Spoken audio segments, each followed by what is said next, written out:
Hello, everybody. It's Brandon and Jaden or BranBran and JJ Podcast, where we talk about real life struggles, mental health, and with all of that, we have to have a laugh. So sit back, relax, grab your snacks, grab your coffee, your soda, and let's get this show on the road.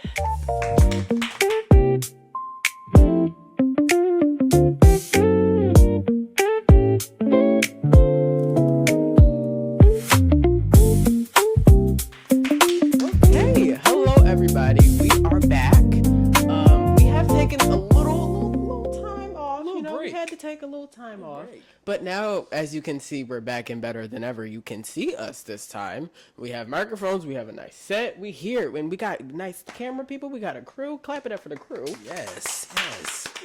So we're gonna talk about where we've been first before we start anything off. First, Jaden, would you like to say where you've been? Yeah, man, everything's been good. I've recently taken up a job opportunity working at Five Below as a little seasonal position. I ran that out from, I want to say, like September or October to December of last year. Fortunately, it didn't really last too long than from what I would have hoped, but you know, I'm always looking for other opportunities then. But other than that, I've been chilling. Yeah, so how's life been after high school? After you walked that stage and got that diploma, how's life been? Life has been a little bit of a 50-50. I know most would be like up in the air, you know, just having a great time, ready to chill, ready to enjoy their summer and probably play video games all night. Yeah. But that hasn't been me. I've been trying to find what's the next step for me, trying to find new ways of new opportunities and just trying to improve myself day by day. So that's what I'm doing. Yes. Well, I love to hear that. And I know you're going to strive in whatever you do because you're my brother and we're both very successful and we're always going to be successful. So yes. Well, yes. Well, for me, I have not graduated high school yet. I have this after when we get into this one, I'll be a junior and then that means I have one more year left. So it's a lot for me right now. I've been taking it in and I've been really trying to get my life together because junior, everybody been telling me, all my friends that were juniors and now seniors that graduated have told me like it is like that's the lock-in. Like that's when you really have to like really focus in on your grades and everything, like attendance wise and all of that, and being early and like just being present in the time. So I really do need to like lock in, and not saying that I was doing bad in my sophomore year because I did pretty good, but it's like you have to like really like lock in more because now you're gonna have colleges and universities and people looking at it, so now you have to be really locked in and be really fully ready for everything that they throw at you. So I've been applying for AP classes and all of that, but even in April, let's go back to April. In April, I did have my first musical. I was in Once Upon a One More Time. I was a prince. Okay. Yeah, I was a prince. It was really fun. That's another reason why we had to take some time off because that's a lot to do. Musical rehearsals every single day of the week, and then come back and then come do podcast stuff. So I mean, it was a lot to figure out. But now I'm fully done in the summer, and we'll be here for a minute. So now you guys have us on your screens and not only in your ears. Okay. Right. Well, with that being said, you want to get into current events? Let's get it, man. Let's get it. Okay. Let's get it on. Okay. The BET Awards aired June 28th and were hosted by Drewski. And honestly, it was a huge night celebrating Black excellence. First of all, shout out to Tiana Teller because she completely ran the night. She received 4 awards, and I feel like she's one of the most underrated people in entertainment. She can sing, act, direct, do fashion. She does everything. She's not always in the headlines, but every single time she does something, she kills it. Now, speaking of artists who deserve their flowers, we have to talk about Lauryn Hill. The biggest moment of the night for me had to be her receiving the first ever Living Legend Icon Award for the tribute. So there was a lot of artists that we know nowadays, SZA, Lizzo, Doechii, all of these people, and even more, they came and did a big tribute for her, singing all her songs, and it was really, really good. If you haven't watched the award ceremony, you guys should watch it because it's really, really good. And that's like when you realize like Lauryn Hill didn't just make good music, she changed music for like ever. And in fact, The Miseducation of Lauryn Hill was named Apple Music's #1 album of all time in 2024. There are so many artists today that probably wouldn't sound the same if she never came around. And also, while we're on the topic of legends and people who continue to dominate their craft, we gotta mention Kendrick Lamar. The man won Best Male Hip Hop Artist again, and at this point, I'm not even surprised anymore. It feels like every year Kendrick reminds everybody why he's one of the greatest rappers of this generation. I'm not surprised either. Yes, like he has the best music ever, and I love. And normally I'm not even into rap like that, but for Kendrick, every time I hear something drop, I'm gonna listen to it. And then also for the women's side of hip hop, Cardi B proved once again that you can never count her out. She won Best Female Hip Hop Artist, and every time people start saying she falling off, she comes right back and reminds everybody exactly who she is. All right, Cardi. Like she is such. I'm so inspired by all of them. Lauryn Hill, SZA, Doechii, because they're really into their craft. Like you can tell that they really enjoy doing what they love. And it's proved by their music and by their success and how much fun it seems like they're having recording the music and then doing tours and doing all these other things. It looks so much fun, and it inspires young people to want to do some things like that and get into that industry. So yeah. So moving on. Oh man, y'all better sit tight because this is about to get good. The Michael movie came out in April and it did giant numbers, becoming the highest grossing biopic of all time, and great reviews from both critics and fans. As a movie, this has easily become my personal favorite, next to Cars from 2006. Good film, by the way. Definitely love watch that it. movie. The film grossed over $977.4 million, and Jafar Jackson's performance was amazing and truly embodies the spirit and character of his uncle, Michael himself. And I don't want to glaze, but I did do a little cosplay in celebration of rocking a nice little look from the Bad album release back in... I forgot the year, but it was a nice little drip session for me, and my mom also did her little thing as well. As you can see, I got the shirt as well, so just to prove my facts here. If y'all haven't seen it, do yourself a favor and do so. What are you doing? Watch it, please. It's the best biopic out right now. Forget it. You won't regret it. It's a great movie, and I genuinely now listen. I'm not one for the documentaries and biopics and all of that, but that movie had everybody out the seats. We went and seen it in like 40X, and we was shaking with Michael. Like when Michael did that little moonwalk, you can feel the breeze coming through, and you felt the little shaking. You were sliding to the right, slide to the left.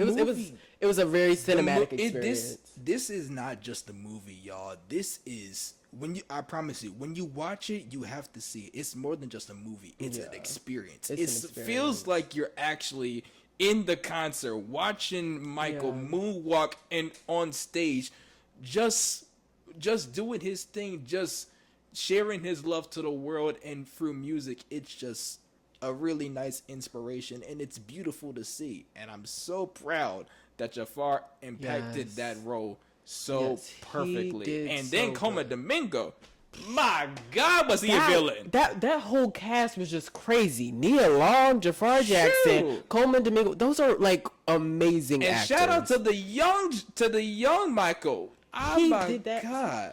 I was like, all right, I might have been around for this. Like, I was sitting there looking like, go ahead, little king. Yes, this was amazing. I love this so much. I very really guarantee you, if you haven't watched it yet, please go watch it right now. It's out on Amazon Prime, y'all, so y'all better go ahead and get this on. Let's get it now. Now, let's get into sports, because a little later on, the New York has been literally going crazy over the Knicks. And honestly, I can't even blame them. The Knicks haven't won a championship since 1973. That was 53 years ago. You know, that's what sports do to people. You know, they bring out the passion in the city. When your team is winning, everybody suddenly becomes best friends. Everybody's wearing team gear, and the whole city just has this energy to it. The whole city goes crazy, let me tell you. The whole city goes crazy. But there is still a line between celebrating and acting like the city just lost all sense of order.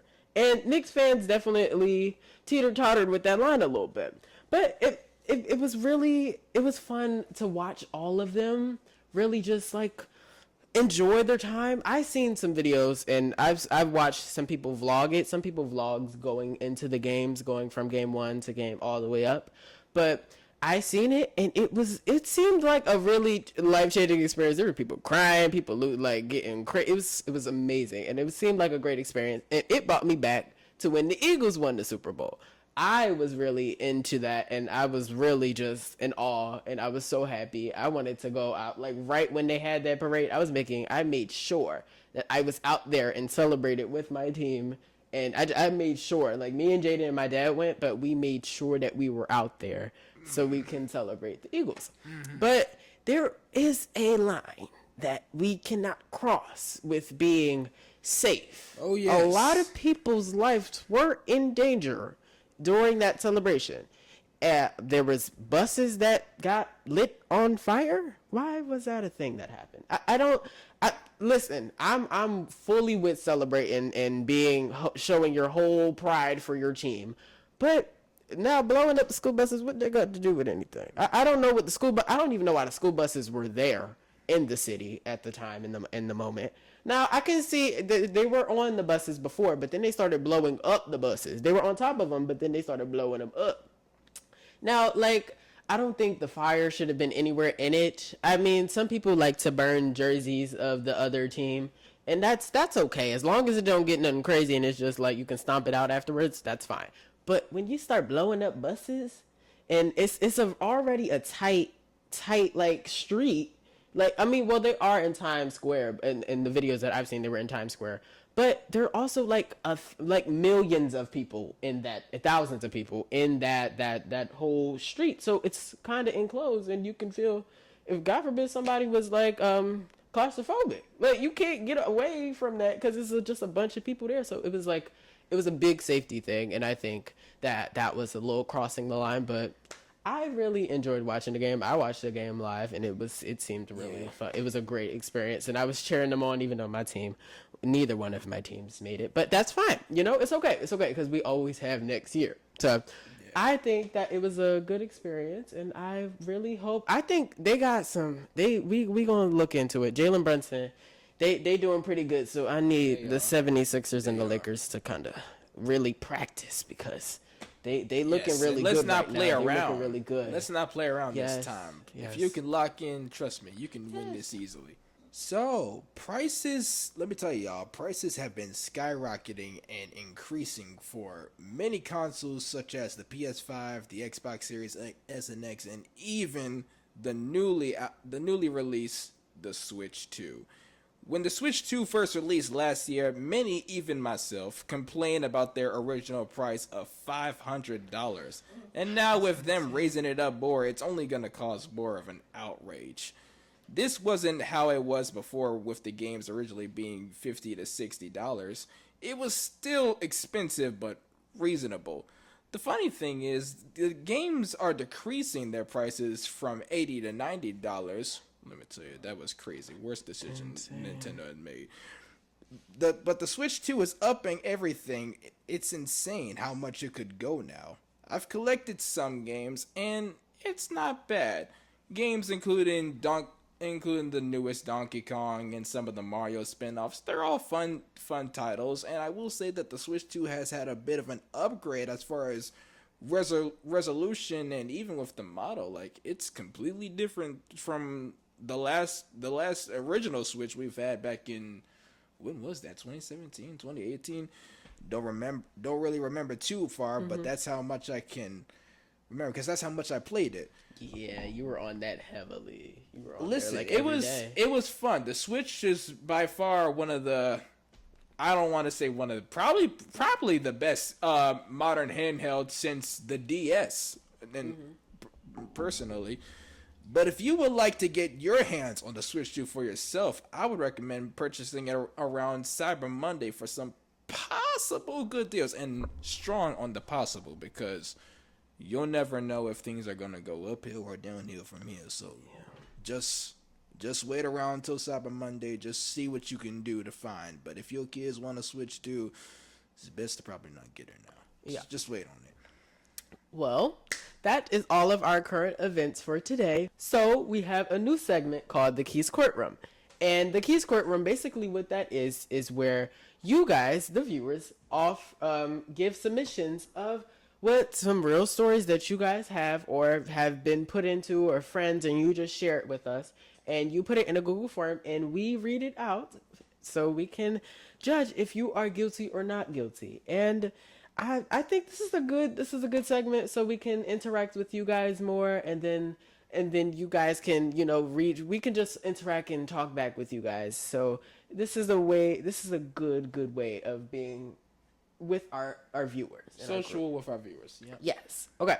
So I'm going to pick a submission that I like the best. I'm just going to, whatever calls to me. Okay. Am I guilty for exposing my friend Sawfly online after she tried to embarrass me at her birthday dinner? Okay, so this is already long, but please read all of it before judging. I'm 25, mind you, 25, not a teenager. And my friend Kayla is 26. We've been friends since college, but over the past year, she's really leaned into this whole soft life, healed, high-value woman persona online. She posts daily affirmations, aesthetic morning routines, and captions like, protect your peace, and I don't chase, I attract. Cool, whatever, live your truth. But here's the thing, that is not how she acts in real life, at all. She is late to everything, she borrows money and forgets to pay it back. She talks trash about everyone the second they leave the room, and she absolutely thrives on embarrassing people in public. So last weekend was her birthday dinner. Very cute restaurant, lots of pictures, whole vibe. I show up on time, she shows up 40 minutes late, which I expected. When she finally arrives, she immediately starts commenting on how everyone looks. Then unprovoked, she looks at me and says loudly, "Oh my God, remember when you were begging your ex to stay with you?" Like, that was so embarrassing. I froze because, first of all, that was a private conversation from over a year ago when I was going through it. Second, why are we bringing this up at a birthday dinner? Third, people at the table didn't even know that about me. Everyone went quiet. She laughed it off like it was a joke. I tried to laugh it off, but honestly, I felt sick. I didn't say anything at the table because I didn't want to ruin the night, even though, mind you, she already did. I paid my part of the bill and went home. Here's where it gets messy. The next day, she posts a long Instagram story about outgrowing desperate people and watching your friends repeat toxic cycles while you elevate. No names, but it was very clear it was about me. People started DMing me asking if I was okay, so I snapped. I posted my own story, no names, no tagging, but I said something like, "It's wild how some people preach soft life and healing online but still borrow money they don't pay back. Show up late to everything and weaponize your lowest moments for laughs." Then, and this is where people say I crossed the line, I posted screenshots from months ago of her asking me to spot her rent, asking me to cover her brunch, and asking me to lie to her job for her. She lost it. She called me crying, saying I exposed her and ruined her image. She said I should have talked to her privately, and I reminded her that she aired my business in public first. Now, our mutual friends are divided. Some say I stood up for myself. Others say I went too far and should have just cut her off quietly. So, am I guilty for matching her energy? Ooh, this is a little, okay. This got some stuff to it. Okay. Definitely. Now, I don't know. I mean, I think this is a in the middle type. I don't think you're guilty, but I also don't think you're not guilty. This is 50-50 by it. Yeah. Definitely. I think the way that it was handled, this is a way that I would handle it. I would handle it a little petty-ish as well. It comes off across to me as a little petty-ish, but that's fine because honestly, it's kind of deserved. You aired out my business at a table with people in public. Also, other people that are not our friends were outside of the table that can hear that. So I would be mad. And I would probably post something too. I don't know if I would have posted everything that you posted, but I would have posted something like slicker or something on my note or something about it. But I think you're right in the middle. Now, the friend is, friend gotta go. I think that we need to let the friend go. Block all her socials. Block everything. Instagram, so Snapchat, whatever you got her on. Take her down. Immediately remove her from your life, because that is not a friend that you want to have at all. So, I don't know. What about you, Jay?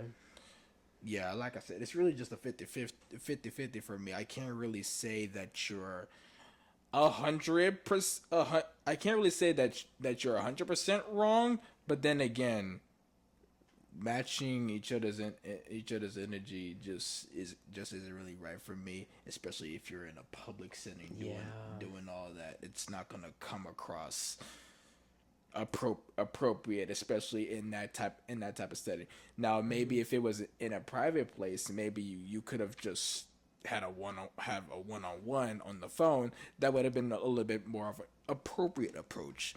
But handling all that in a crowd and all that, you did it in front of a crowd. Like, you wanted to embarrass me in front of all those people. That's what would have made me. That would have been like that came off as like tit for tat type thing, which I wouldn't be able to do it too. If I was in the situation, I might have done it too. So I can't really judge you on it. So. I think we are right in the middle with you. I think that's where we stand, and that's our verdict. Am I in the wrong for letting my friend take the blame because I didn't want everyone mad at me? I'm 15, and my best friend and I got caught sneaking out during a school trip. The thing is, it was actually my idea. A bunch of people wanted to leave the hotel and go get food because we were hungry and bored. Everybody kept hyping me up and saying, "Come on, don't be lame." My friend didn't even want to go, but I convinced him. We ended up getting caught by one of the teachers. When they asked whose idea it was, everybody got quiet. Then one of the other kids said it was my friend's idea. I knew that wasn't true, but I didn't say anything because I didn't want everyone mad at me. My friend got detention, got his parents called, and now he's barely talking to me. I feel terrible because I know I should have said something, but I also felt like if I admitted it, everyone would hate me. Am I in the wrong? I would say yeah. Let me look over a little bit. I think so. Okay, am I the best friend that I got caught sneaking for letting my friend take the blame? Yeah, you are. You let the friend take the blame. Yeah, you are. I mean, first of all, that just proves right off the bat that you ain't a real friend. Cause real friends don't take the blame for you. If you do something, you gotta own up to it. Yeah. I shouldn't have to take the blame for you or lie about it. If you did something, just come clean. Now, for some instances, or some, like, if it's a little white lie where somebody asks your friend, like, if it's like something you can small, let it slide. Then, I'll be like, all right, like, if you guys are best friends and you guys are close, then I would say, okay, but, like, it depends. This situation ain't a good situation to be doing it. Like, this is a, like, literal peer pressure. Like, it was a bad idea. And then you also say in here, my friend didn't even want to go, but I convinced him. You convincing your friends to go do stuff that they don't want to do? That's what got me. And then my friend got detention, got his parents called, and now he's barely talking to me. I wouldn't talk to you either. Like, that contact would be lost as well. I think that you have to do some character development. Absolutely. like journal and write and put out your feelings and maybe even go see somebody. You know, it's all right to go sit on somebody's couch and talk. It's all right. See a therapist. A lot of people like to make it seem like, going to see a therapist is bad, but it's really a lot of people need. It's really good. Like, I think everybody be a little bit better with some therapy and somebody to go talk to. Especially in this day and age, because the world, when you look outside these doors, the world is not. It is not sunshine and rainbows. It is not sunshine and rainbows at all. You don't see, it ain't no flowers on the sidewalk. It's just sidewalk. The birds aren't always flying in the sky. The birds ain't chirping, they gone. It ain't nothing around. Let me tell you. It's so bad out here nowadays, and you just gotta keep your head up, and you got to talk to somebody. I would definitely, if I was in your shoes, I would go talk to somebody, and I do think in this situation, you are guilty, but I think that you can, if apologies are never wrong, if they're sincere, if you were going, if you're, key. Now I know you need to go apologize, but make sure it's sincere. Don't just go apologize. Don't just go up there and, okay, I'm sorry. Can we be friends again? No. Don't apologize to get the friend back, because that's not like a hard pass. No. What you gonna do is make sure you take some time to yourself, apologize, and even if the friend don't want to be your friend anymore, that's fine. Move on. You got you did something wrong, so you got to take up for your actions and what you did wrong. There are over 1 million people in this world. You can get some new friends. Trust me. So, okay, we have one more submission, and this one is a little lengthy, and I'm reading it. Okay. Oh gosh. Okay. Am I in the wrong for cheating on my girlfriend while her cousin and thinking it was with her cousin and thinking it wasn't a big deal? Lord have mercy. This tagline is already I'm already thinking it, but go ahead. I'm gonna read the rest of it. I can come up with the verdict right now, but I'm gonna read it. I'm gonna read it. Okay. I'm 17 and my ex-girlfriend is 16. We've been dating for a little over a year, and honestly, our relationship was pretty good. We argued sometimes, but nothing crazy. About 6 months ago, her family started inviting me to a lot of stuff. Cookouts, birthdays, family game nights. I was basically at her house every other weekend. That's where I got close with her cousin. Her cousin is 17 and lives in another town, so she can only come around every few months. But every time she did, we joked around and messed with each other. My girlfriend even used to joke that we acted like siblings because we'd always be arguing. Well, over the summer, my girlfriend's family rented a beach house for a few days and invited me. The first 2 days were normal. Then one night, everybody stayed up too late playing games, and eventually people started going to bed. My girlfriend went upstairs because she had a headache.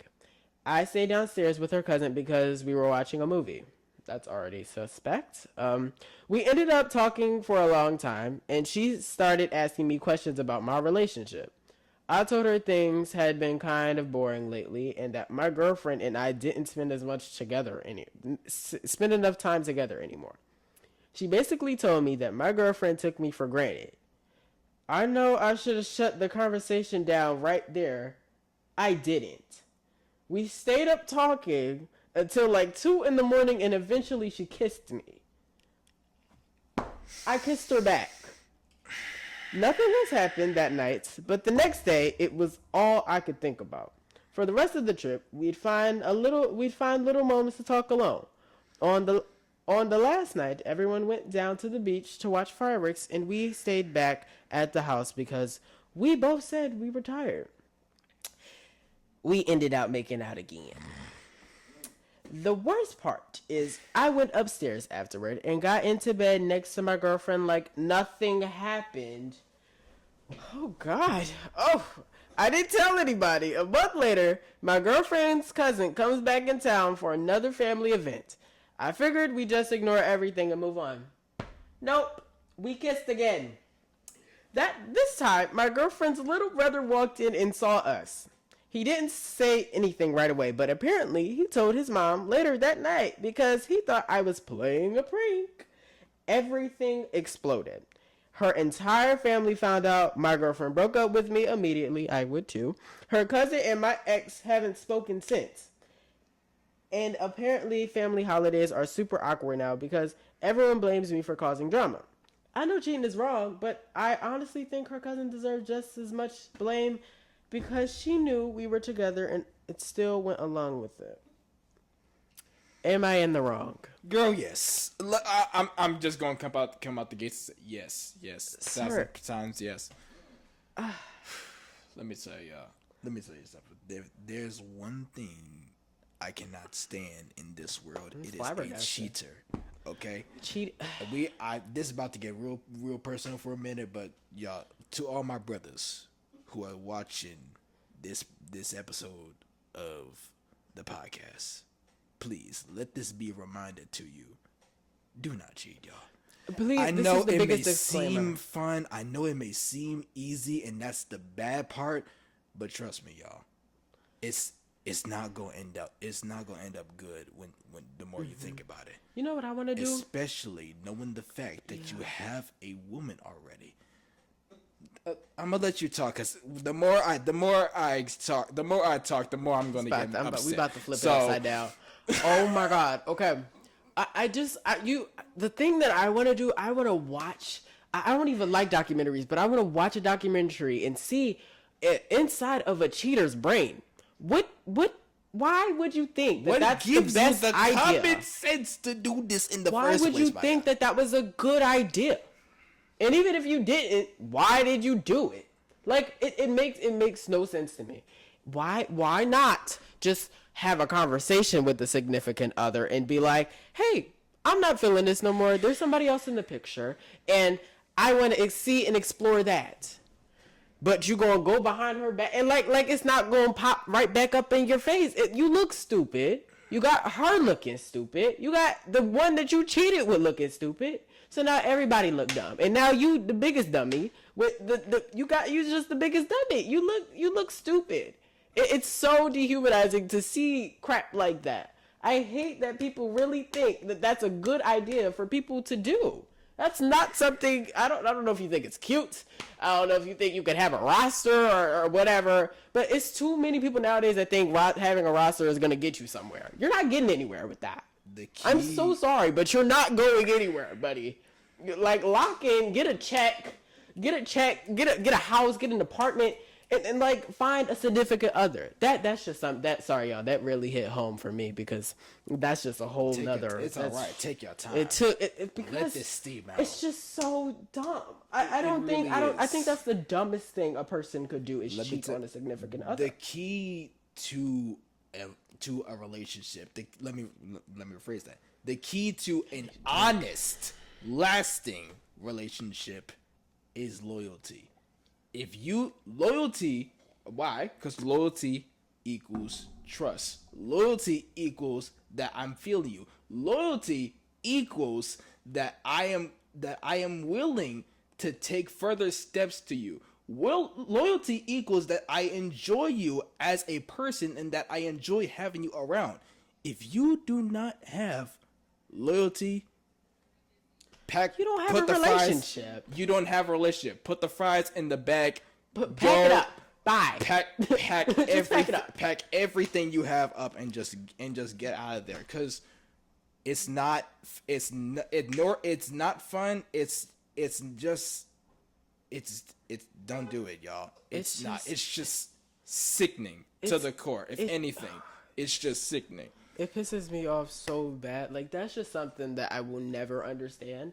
And like, it's one conversation that you could have with. If you too scared to do it, I don't know, do it over a text message. That might be worse, but it's still better than you going and cheating on her. The worst thing you can do in this world is to break a woman's trust.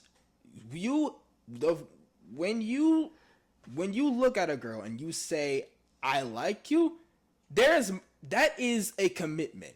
When you say that I like you, you are supposed to hold that. You are supposed to hold that to you. You're supposed to actually mean that. And I get it. This is the thing though. I get it, because we men, like I said, there's a million people in this world. There are a million girls in the world.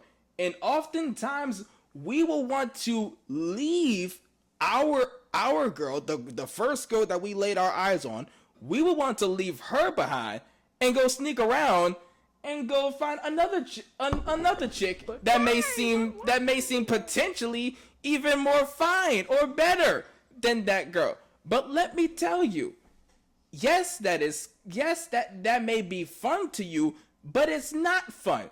Because here's the thing, my guy, you already have a woman at your house, at your step, who has more love and more trust around you than almost any other girl in this world would have. Yes, you build that up is all a that blessing time. in itself, and it is a shame that you just break that for fun in this case. And then it's like you wasted her time, your time, and the other girl's time. You wasting everybody's time. Like, you're wasting your breath.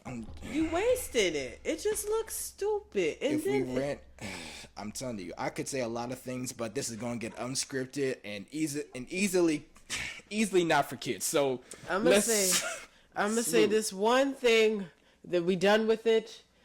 You are for sure, 100% in the wrong. You're guilty. And there's that's no the sugarcoating it. There ain't no sugarcoating it at all. And it's already bad enough that we men have already all of these bad traits of not being there for, I'm getting out the topic a little bit here, not being present in the parenthood. Not being present, not being loyal, not having the money for a job, not providing. Like, yes, we have. Do something with your life. Oh my God, do something. You sitting there on that bed, and I'm sure that we hitting somebody right now. You sitting there on that bed, watching us on YouTube when you could really be out getting a check. Learn something. Do something. Go back to school. Learn something, please. Open up the doors of the school. Please, somebody, please open the schools back up right now. Come on, something. Like, it just will never get to me. It irks me to the core, and I will forever be pissed if somebody does this, bro. Just because you don't deserve it, women don't deserve it. Nobody deserves this kind of respect, bro. Nobody deserves it. And for me, I've not been in a really like relationship to say I was cheated on and all of this, but that I've never been in that, but I can tell like that would hurt me a lot. Like that would make me mad, and I see why. Like that would just really irk my soul completely. It's so bad and I hate how normalized it is right now. Right. That is so normalized in like a lot of relationships right now. The problem being it's not us, we fall out of love. Oh, we don't our lives don't align with each other no more. It's cheating. That's the number one verdict. I also hate, and I mentioned this before, I hate how easy it is for you to do. All it takes is one scroll on Twitter, one scroll on my face. In this case, you can look at a fine girl and easily say she's the one. And the next minute, you're dating day by day, week by week, taking her out to dinner, hooking up in the bed or something. I don't know. You're doing too much. You're doing too much, and you're leaving your main girl behind because you think that this new girl is better and more fun than your original love. That's disrespect. It's disrespect. That's disrespect. It's disrespect. I think if you are that's why I don't even like all the clubs and all of that. Don't go, because there's nothing but bad vibes. You might see something there, but that's not a lot. It's guaranteed cheater energy. Go home. You can have a club at your house with you and your boo. Okay, go have fun. Turn up with your friends. Do something. Just don't do that. That's so dumb. Don't do this, brothers. Don't do this, sisters. Please, if you're watching this podcast, don't do that. If you're hearing with both of your ears, and just please do not do this. Okay? Thank you, and that is all we have for today. We are going to go chill out now and calm down. It's a shame. We enjoyed this episode so much. We will be back next week. I love you guys so much. Anything else you want to say, Jamie? Thank you guys so much for watching. Tune in. Remember to like, comment, and subscribe. And we will see you all in the next Leave down in that Google form. Put down in the Google form for more submissions, and we'll read your stories out right now. Next week, if we can get to it. And we will read it out. I promise you. All right. I love you guys so much. Bye. Peace.